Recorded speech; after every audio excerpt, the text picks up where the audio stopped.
Antitoxin.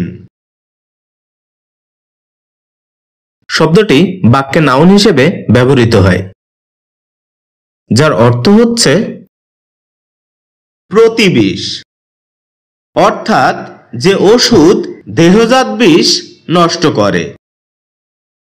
বিষক্রিয়ালোপকারক পদার্থ, বিষক্রিয়ালোপকারক ঔষধ, বিষ নিবারক ইত্যাদি।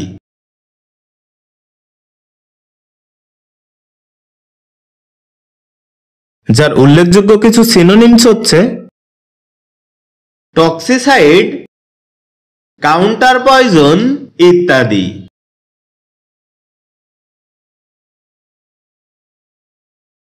যার উদাহরণস্বরূপ আমরা বলতে পারি দিস ইজ অ্যান অ্যান্টিটক্সিন।